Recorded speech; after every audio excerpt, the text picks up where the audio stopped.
Hello मित्रों, आप सभी को आपके अपने YouTube चैनल एनके मैथ पर स्वागत है। और आज हम आप सभी के बीच एक नया चैप्टर, एक नया अध्याय शुरू करने जा रहे हैं। और उस अध्याय का नाम है नंबर सिस्टम, जिसे हम हिंदी में संख्या पद्धति भी कहते हैं। और आज नंबर सिस्टम में यूज होने वाले जो भी ऐसी संख्याएं हैं जो यहाँ पर आपको दिख रहे हैं, प्राकृतिक संख्याएं, पूर्ण संख्याएं, पूर्णांक हैं, सम संख्याएं, विषम संख्या, अभाज्य संख्या, भाज्य संख्या, सअभाज्य संख्या, परिमेय संख्या, भिन्न, इन सभी के बारे में आज हम अच्छी तरह से अध्ययन करेंगे। और साथ ही साथ परिभाषा भी देखेंगे कि आखिर ये संख्याएं का परिभाषा क्या है, इनका एग्जाम्पल कैसे है, हम कैसे अंतर इसका हम स्पष्ट कर पाएंगे और कैसे हम पहचान पाएंगे कि कौन संख्या किस कैटेगरी का है और कौन सी संख्याएं कहलाएगी। तो इससे संबंधित आज का जो वीडियो है बहुत ही रोचक होने वाला है। जो भी ऐसे मेरे दोस्त मित्र जो इस सब टर्म्स के बारे में नहीं जानते हैं, वो आज इसके बारे में जान जाएंगे, सीख जाएंगे और सही वो इस चीज़ को परिभाषित भी कर पाएंगे और उसका अंतर भी बता पाएंगे। तो आइए दोस्तों, हम शुरू करते हैं यहाँ प्राकृतिक संख्याएं से। मित्रों, तो हम देखते हैं कि आखिर प्राकृतिक संख्याएं हैं क्या। सबसे पहले हमें जानेंगे कि प्राकृतिक संख्याएं को इंग्लिश में कहते हैं नेचुरल नंबर। ये नेचुरल नंबर जो हैं क्या है, इसका डिफिनीशन क्या है, ये सभी चीज़ को हम जानेंगे। तो नेचुरल नंबर्स की यदि बात हम करें तो ये आपको जानना है कि जैसे जो काउंटिंग नंबर्स होते हैं वैसे नंबर जिसे हम गिनती में यूज करते हैं वे नंबर आपका क्या कहलाता है, प्राकृतिक संख्याएं कहलाते हैं। अब बताइए कि किसी भी चीज़ का जो आप गिनती करते हैं वो कहाँ से शुरू करते हैं। आप 1 से करते होंगे, जैसे 1 2 3 4 5 6 7 8 9 10, इसी प्रकार से आगे n तक जाएगा। n डेट मीन्स इंडिकेट करता है वैसे नेचुरल नंबर जो आपका लास्ट में आ जाए। अब यहाँ पर हमें देखेंगे कि जो भी काउंटिंग नंबर है 1 2 3 4 5 6 7 8 9 10 11 12 13 14, जितने भी नंबर हैं वो सभी आपके प्राकृतिक संख्याएं नेचुरल नंबर के अंदर आते हैं।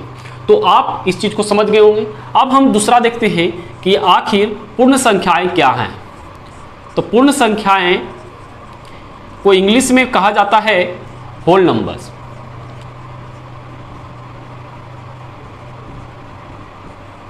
और होल नंबर्स होते क्या है? होल का मतलब होता है पूरा, यानी पूर्ण। मतलब कि यहाँ पर आपको ज़्यादा सोचना नहीं है कि जो यहाँ पर प्राकृतिक संख्याएं हैं जो n तक गया है, इसे हम कहाँ से शुरू कर देते हैं, 0 से। यदि इसमें हम 0 इंक्लूड कर दिया इसी नेचुरल नंबर में तो ये पूर्ण संख्याएं कहलाती है। मतलब कि वैसी संख्याएं जिसका स्टार्टिंग, जिसका शुरुआत 0 से हो और वह जो हो अनंत तक जाए। जैसे 0 1 2 3 4 5 6 7 8 9 10 11, इसी प्रकार से ये आगे बढ़ते जाए तो उस प्रकार की संख्याओं का सीरीज क्या कहलाते हैं, पूर्ण संख्याएं, होल नंबर्स कहलाते हैं। अब हम एक पूर्ण संख्या के बाद हम अब वैसे नंबर को देखेंगे जो आपको थोड़ा सा कंफ्यूज करता होगा हमेशा, वो हैं आपके पूर्णांक। पूर्णांक हैं क्या? ये पूर्णांक जिसे इंग्लिश में कहते हैं इंटीजर्स। इंटीजर्स बहुत सारे ऐसे बच्चे हैं जो इसे सही प्रकार से डिफाइन नहीं कर पाते हैं। तो आज ये जान लीजिए कि आखिर पूर्णांक होते क्या हैं। पूर्णांक का मतलब होता है कि नंबर का एक वैसा सीरीज जो natural number with negative sign और 0, मतलब तीनों प्रकार के जो नंबर होते हैं वो क्या होते हैं, इन्वॉल्व होते हैं। जैसे यहाँ पर सबसे पहले नंबर कि हम 1 2 3 4 5 6 7 8 9 10, इसी प्रकार से आगे बढ़ते जाएगा।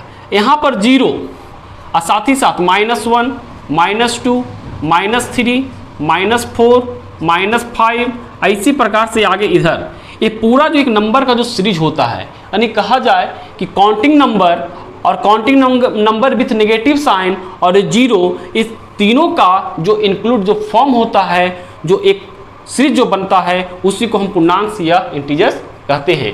तो आपको ये समझ में आ गया होगा कि पूर्णांक क्या होते हैं। तो पूर्णांक में नेगेटिव वाले नंबर और पॉजिटिव नंबर और 0, ये तीनों का क्या होता है, मिश्र होता है, तीनों का मिश्रण होता है। इसी के ग्रुप को हम क्या कहते हैं, आपका पूर्णांक कहते हैं। लेकिन आपको ये जानना है कि यहाँ पर ये जो नंबर माइनस में जो होंगे वो नेचुरल नंबर ही होगा। लेकिन यहाँ पर यदि -5/2 लिख दिया तो इंटीजर्स के अंदर नहीं आएगा। इस चीज़ को आपको समझना है। अब हम इसके आगे और विभिन्न प्रकार के नंबर्स के बारे में चर्चा करते हैं।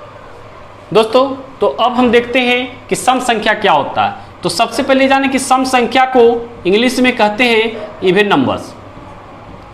इवन नंबर जो है वो आखिर है क्या?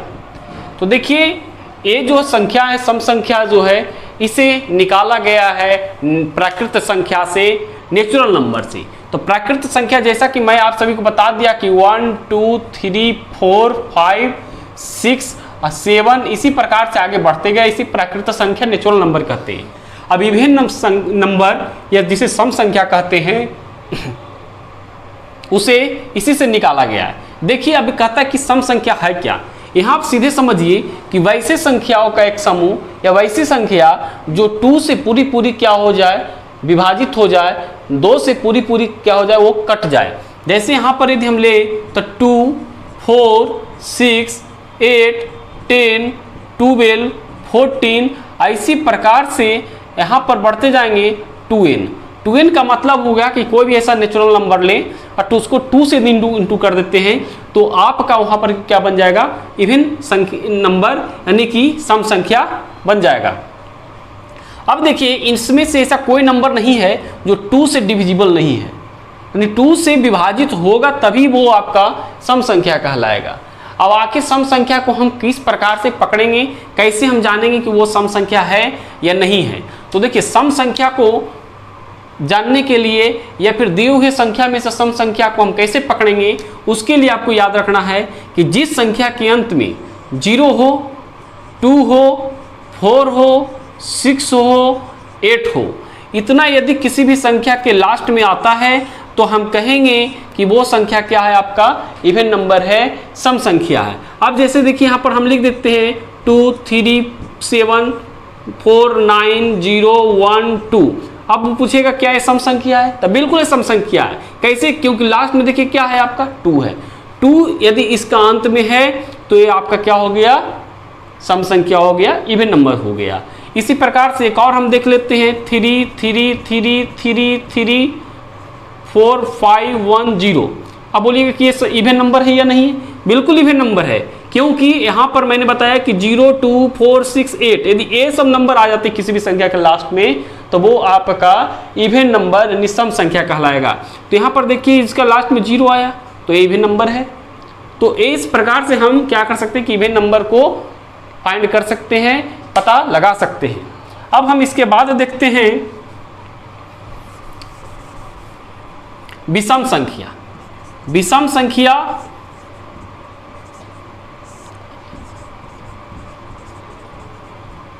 इंग्लिश में इसे कहते हैं ऑड नंबर। अब आखिर विषम संख्या क्या है? तो विषम संख्या वही संख्या होगा जिसे हम नेचुरल नंबर से यदि इवन नंबर को निकाल लिया तो क्या बच गया इसमें। अब जैसे देखिए कि इवन नंबर को निकाला, जैसे 2 4 6 8 इसी प्रकार से 10 12 14 16 18 20। जब वो इसी संख्या को निकाल लेंगे जो 2 से डिविजिबल है, इसके बाद जो इसमें संख्या जो रिमेनिंग रह गया, जो संख्या बच गया, वो संख्या आपका विषम संख्या या फिर ऑड नंबर कहलाएगा। अब जैसे देखिए कौन कौन सी संख्या रहा, जैसे देखिए 1 3 5 7 9 11 13 इसी प्रकार से ये आगे बढ़ते जाएगा। तो इससे जो फाइंड आपका जो संख्या होगा, ये सीरीज जो है ये संख्या का, वो क्या आपका है, वो ऑड नंबर है, विषम संख्या है। और ये जो भी संख्या होंगे ऑड नंबर होंगे वो 2 से डिविजिबल नहीं होंगे, 2 से पूरी पूरी विभाजित नहीं हो पाएंगे, कुछ ना कुछ रिमाइंडर बच जाएगा, कुछ ना कुछ शेष बच जाएगा, तो वो क्या होगा आपका ऑड नंबर, विषम संख्या कहलाएंगे। अब आखिर हम कैसे जानेंगे कि कौन सी संख्या विषम संख्या है? तो देखिए यहाँ पर मैं आप सबको बताना चाहूँगा कि जो संख्या के अंत में 1 हो, 3 हो, 5 हो, 7 हो, 9 हो, इतना यदि किसी भी संख्या के अंत में आ रहा है तो वो संख्या आपका विषम संख्या यानी ऑड नंबर कहलाएगा। तो आप देखिए कि आखिर कुछ एग्जाम्पल ले लेते हैं। तो यहाँ पर देखिए है 4 है, 2 है, 2 है, 4 6 0, यहाँ 1 आ गया। देखिए सभी संख्या क्या है 4 2 2 4 6 0, लेकिन लास्ट में 1 आ गया तो आपका ऑड नंबर हो गया। इसी प्रकार से 5 4 0 0 2 4 2, यहाँ पर दे दिया 5, तो ये आपका किस प्रकार संख्या है? ये आपका विषम संख्या है, ऑड नंबर है। तो इस प्रकार से मुझे उम्मीद है कि आपको अभी तक जो भी मैं बताया वो आप सभी को अच्छी तरह से समझ में आ रहा होगा। तो इससे रिलेटेड और हम बहुत सारे संख्याएं के बारे में देख लेते हैं दोस्तों। तो अब हम देखेंगे यहाँ पर अभाज्य संख्या, भाज्य संख्या, सअभाज्य संख्या। सबसे पहले हम जानेंगे कि अभाज्य संख्या को इंग्लिश में कहा जाता है प्राइम नंबर्स। तो ये प्राइम नंबर्स हैं क्या? तो प्राइम नंबर की यदि बात किया जाए तो प्राइम नंबर अभाज्य संख्या वैसी संख्याएं होती है जो केवल एक से और अपने आप से डिविजिबल होता है। यानी कहने का अर्थ है कि वह संख्या वैसी संख्या जो केवल एक से और अपने आप से विभाजित हो जाए, उस संख्या को हम क्या कहते हैं? अभाज्य संख्या कहते हैं, प्राइम नंबर्स कहते हैं। अब जैसा कि देखिए 2 की यदि बात करें तो 2 जो है 1 से डिविजिबल है और 2 से डिविजिबल है। 3 की यदि बात करें तो 3 से 1 से, 5 की बात करें तो 5 और 1 से, 7 की बात करें तो 7 और 1 से। 9 यहाँ पर नहीं होगा। क्यों नहीं होगा? क्योंकि 9 जो है 1 से भी डिविजिबल है, 9 से भी डिविजिबल है और 3 से भी डिविजिबल है, इसलिए 9 प्राइम संख्या नहीं होगा। 9 के बाद 10 भी नहीं है, इसके बाद 11 होगा, 11 1 से है और 11 से है, इसके बाद 13 होगा। और इस प्रकार से ऐसी बहुत सारी संख्याएं हैं जो अभाज्य संख्याएं हैं। तो आपको अभाज्य संख्या लिखने से पहले आपको ये चेक करना पड़ेगा कि वैसी संख्याएं जो केवल 1 से और अपने आप से भी वो डिविजिबल हो रहा है, विभाजित हो रहा है, तो वो संख्याएं जो होगा आपका क्या होगा? अभाज्य संख्याएं होगा और उसे हम प्राइम नंबर कहते हैं। तो आखिर इससे क्वेश्चन आता है एग्जाम में कि ऐसी सबसे छोटी अभाज्य संख्या कौन है? तो जब छोटी अभाज्य संख्या की बात आए तो आपको क्या आंसर होगा? 2 होगा। 1 जो है अभाज्य संख्या नहीं है, 0 जो है वो भी अभाज्य संख्या नहीं है। यहाँ पर जो इसका कंडीशन अभाज्य संख्या का है कि 1 से और अपने आप से डिविजिबल हो, इसलिए 2 जो है सबसे छोटी अभाज्य संख्या और इवन भी है। इस बार रेलवे के एग्जाम में भी ऐसा क्वेश्चन आया था कि ऐसी कौन सी संख्या है जो इवन है, यानी सम भी है और वह अभाज्य संख्या भी है। तो यहाँ पर एक ही ऐसी संख्या है जो क्या है? सम भी है और आपका अभाज्य संख्या भी है। तो इस चीज को आप माइंड में रखेंगे। इसी प्रकार से फिर 13 के बाद आप देखेंगे तो 17 होगा, 19 होगा। इस प्रकार से आप चेक कर उसे आप लिख सकते हैं। अब बात करते हैं भाज्य संख्याएं। भाज्य संख्या को इंग्लिश में बोलते हैं कंपोजिट नंबर। कंपोजिट नंबर, एक कंपोजिट नंबर है क्या? ये जो है ये पूरी तरह से भाज्य संख्या के उल्टा, यानी कहने का अर्थ है कि अभाज्य संख्या में तो फैक्टर 2 ही होगा, एक होगा 1 और एक जो नंबर रहेगा। मतलब इसमें जैसे यहाँ पर हम 3 ले देते हैं, 3 यदि लिया तो 3 का फैक्टर 1 इंटू 3 होगा। यदि यहाँ पर 17 लेते हैं तो 17 का फैक्टर 1 इंटू 17 होता है। यानी इसमें जो फैक्टर है केवल 2 ही होगा कोई भी संख्या का, जो भाज्य संख्या होगा। लेकिन यदि हम भाज्य संख्या की बात करें, कंपोजिट नंबर की यदि बात करें तो इसमें 2 से अधिक फैक्टर होंगे। जैसे कि यहाँ पर हम 4 लेते हैं, 6 लेते हैं, फिर यहाँ पर हम 8 लेते हैं, 9 लेते हैं, इस प्रकार से 10 लेते हैं। ये जितने भी नंबर हैं सभी के फैक्टर आपको 2 से अधिक मिलेंगे। कैसे? देखिए, ये 4 की यदि बात करें तो 4 देखिए 1 से डिविजिबल होगा, 2 से डिविजिबल होगा, 4 से डिविजिबल होगा, यानी 2 से अधिक फैक्टर मिला। जैसे 2 से अधिक फैक्टर मिला तो वो संख्या क्या कहलाएगी? भाज्य संख्या कहलाएगी और वो कंपोजिट नंबर। अब यहाँ पर हम देखते हैं 6 की बात करें तो 6 2 से, 3 से और 6 से डिविजिबल है। इसी प्रकार 8 की बात यदि करते हैं तो 8 जो है देखिए 2 से, 4 से, 8 से, यानी 2 से अधिक फैक्टर यहाँ पर मिल रहा है हर संख्या का। तो वैसा संख्या जिसके फैक्टर 2 से अधिक हो तो उसे हम क्या कहेंगे? भाज्य संख्या, कंपोजिट नंबर कहेंगे। अब यदि हम बात कर ले सभाज्य संख्या, सभाज्य संख्या को इंग्लिश में हम कहते हैं कोप्राइम। कोप्राइम आखिर क्या है? बहुत सारे तो इसमें कंफ्यूज भी होते हैं कि आखिर कोप्राइम्स है क्या, अभी तक नहीं जाना। तो आज देखिए पूरी तरह से क्लियर हो जाएगा कि आखिर कोप्राइम्स होते क्या है। इसमें देखिए नंबर का पेयर होता है। नंबर का पेयर कहने का अर्थ है कि जैसे यहाँ पर 3 है और 4 है, तो ये नंबर का पेयर हो गया। 4 है और क्या है 5 है, ये भी आपका पेयर हो गया। अब इसमें कहने का अर्थ है कि वैसे दो संख्याओं का पेयर, वैसा जोड़ा जिसका HCF 1 हो। अब यहाँ पर आपको इसको चेक करने के लिए क्या करना पड़ेगा, HCF फाइंड करना पड़ेगा। यदि HCF 1 आ जा रहा है आपका, तो हमें कहेंगे कि वो जो नंबर है क्या है, कोप्राइम्स है। अब यहाँ पर जैसे 3 और 4 की यदि बात करें तो 3 और 4 का HCF कितना होगा, 1 होगा, तो ये कोप्राइम्स है। ये 4 और 5 का HCF कितना होगा, 1 होगा, तो ये भी आपका क्या है, कोप्राइम्स है। तो इस प्रकार से मुझे उम्मीद है कि मैं जो भी यहाँ बताया तो आप सबको अच्छी तरह से समझ में आ रहा होगा। आइए हम कुछ और ऐसे संख्या के बारे में देखते हैं दोस्तों। तो अब हम देखेंगे कि आखिर परिमेय संख्या क्या है और भिन्न क्या है। ये दोनों बहुत ही डिफरेंट है। बहुत सारे को लगता होगा कि परिमेय संख्या और भिन्न दोनों सेम है। आइए हम सबसे पहले देखते हैं परिमेय संख्या को इंग्लिश में कहते हैं रेशनल नंबर। रेशनल नंबर बहुत ही इंपॉर्टेंट टॉपिक है। आगे जब हम इसे बताएंगे तो रेशनल नंबर से रिलेटेड बहुत सारे ऐसे प्रश्न आएंगे। तो रेशनल नंबर्स की बात करते हैं तो रेशनल नंबर का सबसे सटीक डिफिनीशन ये है कि जो भी रेशनल नंबर होंगे वो P/Q के फॉर्म में होंगे, लेकिन Q does not equal to 0। Q के जगह पर कभी भी 0 नहीं होगा। लेकिन सब तो जानते हैं कि Q की जगह पर 0 नहीं होगा। क्यों नहीं होगा? इसलिए क्योंकि जैसे Q 0 होता है तो इसका वैल्यू जो है वो इनफाइनाइट में चला जाएगा, यानी अनंत हो जाएगा, पता नहीं कितना तक वैल्यू जाएगा। इसलिए Q कभी भी 0 नहीं होगा। यदि Q 0 हो गया तो परिमेय संख्याएं नहीं होगी। तो परिमेय संख्या का जो फॉर्म है वो P/Q के फॉर्म में होगा, लेकिन Q does not equal to 0। अब यहाँ पर आता है तो PQ क्या है। तो यहाँ पर आपको जानना है कि P और Q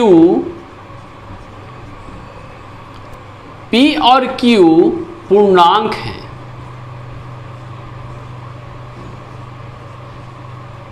P और Q पूर्णांक है, मतलब कहने का अर्थ है कि जैसे कि मैंने अभी बताया पूर्णांक क्या है, इंटीजर्स क्या है।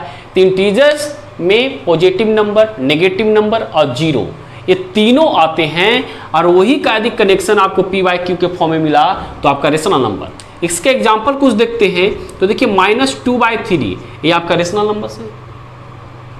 3/5 ये भी आपका रेशनल नंबर है। 0 भी रेशनल नंबर है, क्योंकि 0/1 लिख सकते हैं।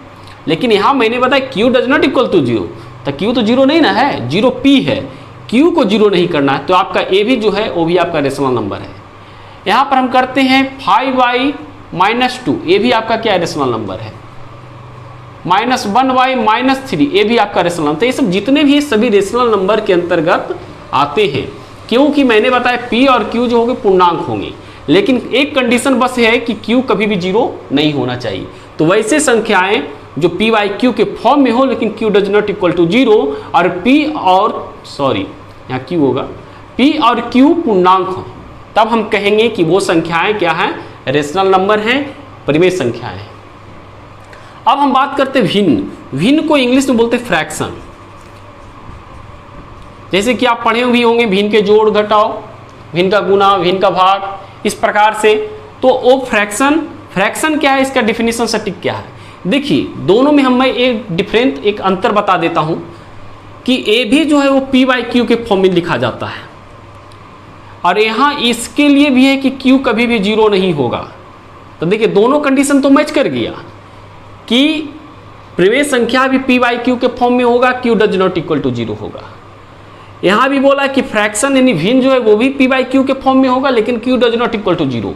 लेकिन मेन जो फॉर्म फंडा है यहाँ पर है कि यहाँ पर जो कहा गया है कि P और Q जो होगा वो यहाँ पर क्या होगा, प्राकृत संख्या होगा। प्राकृत संख्या कहने का मतलब है कि नंबर जो होंगे P और Q जो होंगे वो माइनस में नहीं होंगे, 0 नहीं होंगे।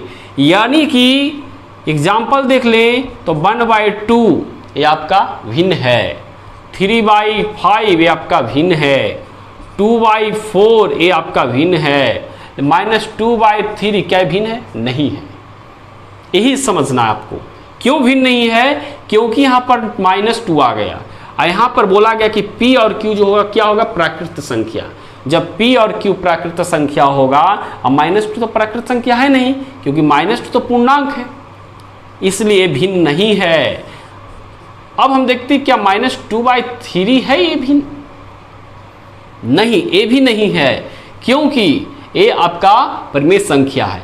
यहाँ -2 -3 आ गया, अब काट देंगे तो अलग बात है, लेकिन यहाँ पर -2 और -3 जैसी लिखा है तो आपका परिमेय संख्या होगा, भिन्न नहीं होगा, ये भी आपका भिन्न नहीं है। यहाँ पर दे देगा 0, क्या भिन्न है? ये भी 0 भिन्न नहीं है। तो दोस्तों, यदि आप सभी को मेरा वीडियो अच्छा लगा हो तो मेरे वीडियो को लाइक कर दें, साथ ही साथ मेरे चैनल पर यदि नए हैं तो चैनल को सब्सक्राइब कर बेल आइकन को प्रेस कर दें, जिससे हमारी आने वाली सभी वीडियो का नोटिफिकेशन आप तक जल्द से जल्द पहुंच सके।